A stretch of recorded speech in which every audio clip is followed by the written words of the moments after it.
कुछ स्टॉक्स जो अभी के टाइम में ट्रेंडिंग सर्च बने हुए हैं, उसमें पहला स्टॉक है गरवारे टेक्निकल फाइबर्स। देख सकते हैं अराउंड 5.5% की मंदी है आज। स्टॉक खराब नहीं है, फाइनेंशियल्स बहुत अच्छे हैं, प्रमोटर्स की होल्डिंग ठीक ठाक है, इसमें से गिरवी कुछ नहीं रखा, फ्री कैश फ्लो भी है कंपनी के पास, आरओसी आरओई कुछ भी देखेंगे तो बहुत अच्छा दिखाई देगा और थोड़ा बहुत डिविडेंड भी कंपनी देती है। कंपनी के Q2 के रिजल्ट्स भी देखेंगे तो बिल्कुल भी खराब नहीं है। और अगर इसका शेयर होल्डिंग पैटर्न चेक करेंगे तो यहाँ पे भी FII ने अपना स्टेक बढ़ाया है, DII ने अपना स्टेक बढ़ाया है, तो ये भी पॉजिटिव दिखाई दे रहा है। इसीलिए अगर आप इसका टेक्निकल चार्ट देखेंगे, मैक्सिमम टाइम देखने में पता चलेगा कि हाँ ये रेगुलर अगर लॉन्ग टर्म होल्ड किया जाए तो लंबे टाइम पे अच्छा रिटर्न बना के देती है कंपनी, ऐसा स्टॉक है ये। और खुली आंख से पता चल रहा है कि अभी अपने ऑल टाइम हाई पे है।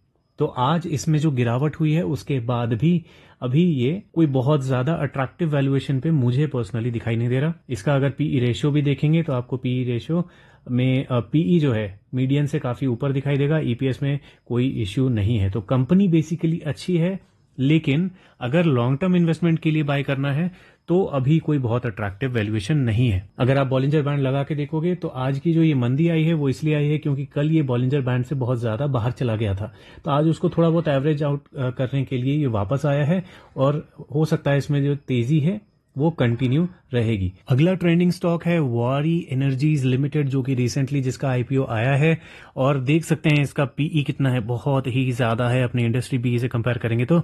लेकिन फिर भी लोग चाह रहे हैं कि इसमें जितनी बार गिरावट हो उतनी बार बाइकिंग की जाए।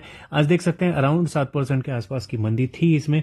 प्रमोटर्स की होल्डिंग बहुत अच्छी है, फाइनेंशियल्स में फुल ऑन मार्क्स इसे मिले हुए हैं। अब मैं इसमें एंट्री के चांसेस कहां पे देख रहा हूं वो मैं आपको बताऊंगा, लेकिन उससे पहले यहाँ पे देख लीजिए FII और DII की भी होल्डिंग है इसमें। बात करेंगे इसके Q2 के रिजल्ट्स की तो ये हमको ठीक ठाक दिखाई दे रहे हैं। 320 के कंपैरिजन में 376, ठीक है, 320 वर्सेस 376, तो ठीक ठाक अच्छे दिखाई दे रहे हैं। बहुत ज्यादा भयंकर कुछ तेजी नहीं है, अगर पिछले क्वार्टर से कंपेयर करेंगे तो कम है। तो अब देखिए नई आने वाली कंपनी में बहुत ज्यादा डेटा होता नहीं है हमको चेक करने के लिए।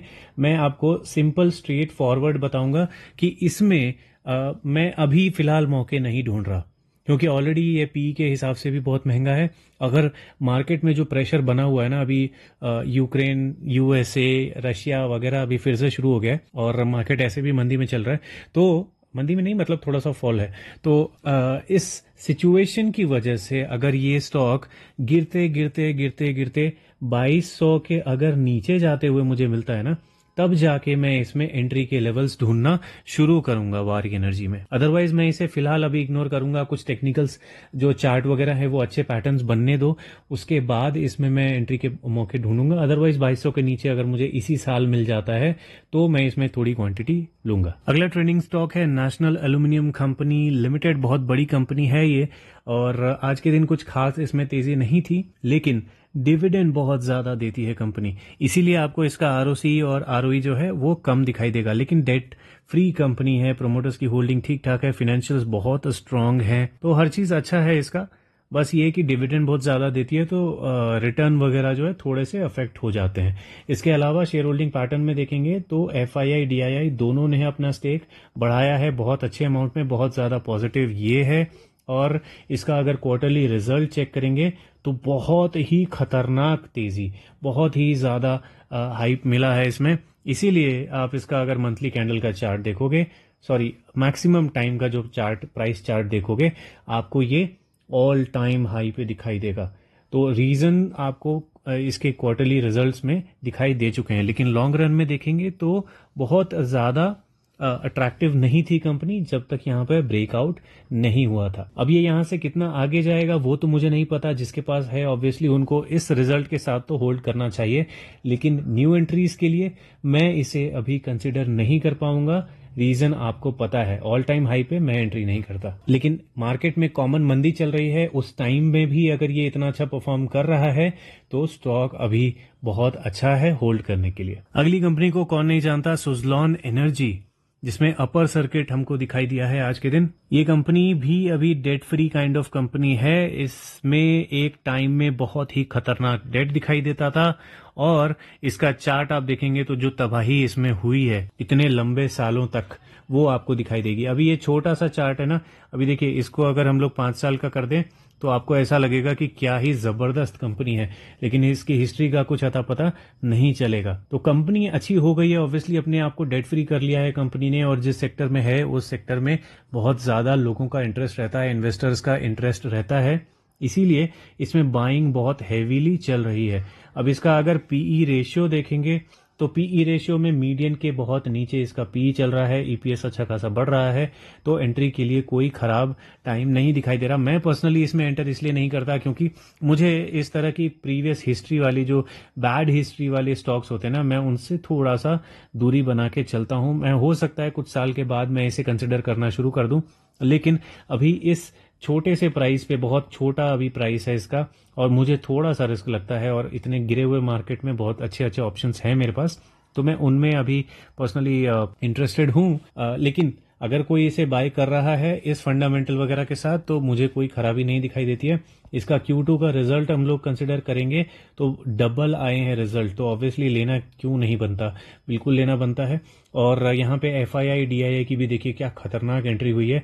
अभी भी पब्लिक के पास बहुत ज्यादा स्टेक है, लेकिन धीरे धीरे देखिए कम होते जा रहा है। तो जब भी मैंने बोला पब्लिक का स्टेक कम होना बॉस, तो वो पॉजिटिव है, आपको ऊपर कुछ भी देखने की जरूरत नहीं रहती, सिर्फ ये देखो कि पब्लिक का स्टेक कम हो रहा है या नहीं, और इन शॉर्ट आपको पता चल जाएगा कि शेयर होल्डिंग पैटर्न पॉजिटिव है। अब इसमें एंट्री कहां पे करनी चाहिए वो आप डिसाइड करो। आपने एंट्री करके रखा हुआ है, होल्ड करना चाहते हो, बिल्कुल होल्ड करके चल सकते हो। क्वार्टरली रिजल्ट जबरदस्त है, इन्वेस्टर पोर्टफोलियो जबरदस्त है, बेचने का कोई रीजन ही नहीं दिखाई देता, कंपनी के ऊपर डेट ही नहीं है, तो बेचने का कोई मतलब नहीं है। ये प्राइस हो सकता है बहुत दूर तक जाए, ठीक है, लेकिन अगर मुझे इसमें बहुत भारी मंदी दिखाई देती है मार्केट में कॉमन प्रेशर की वजह से, ठीक है, स्टॉक के ऊपर कोई अगर बुरी न्यूज आती है तो नहीं, मार्केट में या इस इंडस्ट्री में अगर मुझे कॉमन प्रेशर दिखाई देता है सारे ही इसके इंडस्ट्री वाली कंपनीज में, तब मैं इसमें अगर कुछ भी गिरावट होती है तो एंट्री करने के बारे में सोचूंगा। अभी फिलहाल मैं इसमें एंट्री नहीं कर रहा क्योंकि ऑलरेडी भागा हुआ भी बहुत ज्यादा है, ठीक है। हिस्ट्री की बात तो एक और मतलब दूसरी बात हुई वो, अगर मैं इसे इग्नोर भी कर दूं ना तो ये बहुत ज्यादा भाग गया है, तो मेरे लिए थोड़ा सा रिस्की मुझे फील होता है। अब इस स्टॉक को आप जानते हो या नहीं मुझे नहीं पता, कमेंट सेक्शन में आप लिख के बता सकते हो। कार्बोरंडम यूनिवर्सल लिमिटेड, अब ये ट्रेंडिंग किस लिए है, आप इसका चार्ट देखोगे तो आपको समझ में आ जाएगा। ये मैक्सिमम टाइम का, जब से कंपनी आई है तब से का चार्ट है, और देख सकते हो क्या प्राइस पे कंपनी चलती थी और क्या प्राइस पे पहुंच गई है। तो मतलब लॉन्ग रन में अच्छा खासा रिटर्न देने वाली कंपनी है, ये आपको यहाँ पे भी दिखाई दे जाएगा, ठीक है, ठीक ठाक प्रॉफिट देने वाली कंपनी है। लेकिन अच्छी बात यह है कि कंसिस्टेंसी में ऊपर ही जाती है, थोड़ा बहुत फॉल दिखाने के बाद ऊपर ही जाती है। अभी तक तो हिस्ट्री इसकी ऐसी ही रही है, और डेट फ्री कंपनी भी है, डिविडेंड थोड़ा बहुत दे देती है, प्रोमोटर्स की होल्डिंग बहुत ज्यादा नहीं है, 50% से कम है, तो इसको हम लोग यहाँ इन्वेस्टर्स में चेक कर लेंगे। लेकिन फाइनेंशियल्स अभी फिलहाल अच्छे दिखाई दे रहे हैं। अब इन्वेस्टर्स में जाके चेक करेंगे तो ये देखिए रीजन आपको दिखाई दे रहा है कि इसमें DII और FII की होल्डिंग बहुत ज्यादा है, ठीक है। यहाँ पे पब्लिक का थोड़ा स्टेक बढ़ा है, तो हो सकता है थोड़ा बहुत आपको गिरता हुआ दिखे स्टॉक, लेकिन कितना भी गिरता हुआ दिखेगा तो ये बहुत ज्यादा गिरने वाला स्टॉक नहीं है। अब अगर इसमें सपोर्ट की बात करें तो इस तरह का एक सपोर्ट बनता हुआ दिखाई देता है, यहाँ पे यहाँ पे यहाँ पे, और वहीं उसी लाइन में अगर सपोर्ट बना के ऊपर जाए तो कोई हैरानी नहीं होगी। लेकिन मैं पर्सनली इसमें अभी एंटर नहीं करने वाला हूं जब तक ये 1100 के नीचे नहीं जाता। ये सिर्फ मेरा टारगेट इस साल के लिए है, अगर इसी साल 1100 के नीचे जाता है तो मैं इसमें दोबारा से एंट्री के चांसेस ढूंढना शुरू करूंगा, अदरवाइज इसके ऊपर फिर मैं अगले साल नजर बनाऊंगा। लेकिन जिनके पास ये स्टॉक है बेचने का, मुझे फिलहाल कोई भी रीजन दिखाई नहीं दिया है। Q2 के रिजल्ट्स की बात करेंगे तो बहुत ज्यादा अट्रैक्टिव नहीं है, लेकिन बेटर है। अगला ट्रेंडिंग स्टॉक है गोदरेज इंडस्ट्रीज, थोड़ी बहुत तेजी आज दिखाई दी है इसमें। प्रमोटर्स होल्डिंग जो है काफी अच्छी है इसकी, लेकिन इसमें 5% से ज्यादा की प्रमोटर्स ने जो है अपने स्टेक को प्लेज किया हुआ है, गिरवी रखा हुआ है। तो एक नेगेटिव पॉइंट जो मैं कंसिडर करता हूं किसी भी स्टॉक से दूर रहने के लिए, वो यहाँ पे मुझे दिखाई दिया है। और गोदरेज के मेरे पास जो है इस इंडस्ट्री के 2 स्टॉक हैं मेरे पास, जो मैंने 2022 में लिए थे, अच्छे खासे प्रॉफिट में है, लेकिन गोदरेज इंडस्ट्रीज नहीं है मेरे पास। तो रीजन मुझे अच्छे से याद नहीं है, लेकिन जो बाकी दोनों स्टॉक्स हैं गोदरेज के वो अच्छे हैं मेरे पास। एक प्रॉपर्टीज है और एक शायद कंज्यूमर प्रोडक्ट है, मैं देखना पड़ेगा। और अभी फिलहाल अगर इसके शेयर होल्डिंग पैटर्न में आके चेक करेंगे तो FII ने अपने स्टेक को बढ़ाया है, DII ने कुछ स्टेक कम किया है, जो कि गया है FII के पास, ठीक है। तो अच्छी बात यह है कि पब्लिक के पास नहीं गया है। अगर इसके Q2 के रिजल्ट्स की बात करेंगे तो 489 करोड़ का बहुत ही अच्छा इसका प्रॉफिट दिखाई दिया है, कई गुना हुआ है।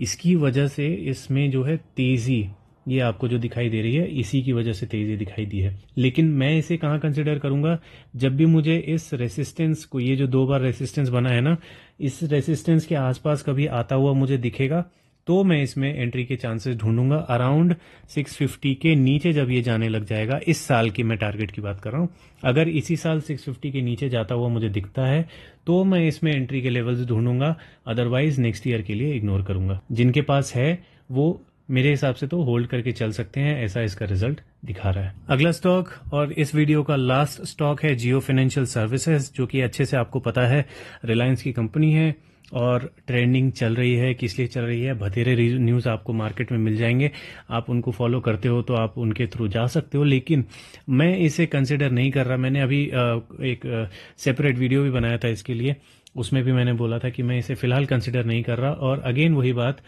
इस साल मुझे लग नहीं रहा कि मैं इसमें एंट्री के लेवल्स ढूंढ पाऊंगा, तो अगले साल मैं इसे दोबारा चेक करूंगा। लेकिन अगर मैं स्विंग ट्रेडर होता तो शायद 280 के नीचे अगर मुझे ये मिलता ना इसी साल, तो swing trader, as a swing trader मैं शायद इसे कंसिडर कर रहा होता, अदरवाइज मैं इसे इग्नोर करूंगा, क्योंकि अभी बहुत ज्यादा ऊपर दिखाई दे रहा है। जो भी मुझे टेक्निकल्स दिखाई दे रहे हैं उसके हिसाब से बहुत मुझे महंगा प्रतीत हो रही है। ठीक है, तो इसमें ज्यादा मैं बात नहीं करूंगा। और कोई स्टॉक है जो आप सोच रहे हो कि ट्रेंडिंग है और कुछ ना कुछ उसमें हो रहा है, आप जानना चाहते हो मेरे लेवल्स क्या रहेंगे उसमें, तो आप कमेंट सेक्शन में उनके नाम लिख सकते हो, मैं अगले वीडियो में उनको ऐड कर लूंगा। ठीक है, इस वीडियो में इतना ही, मिलते हैं नेक्स्ट वन में।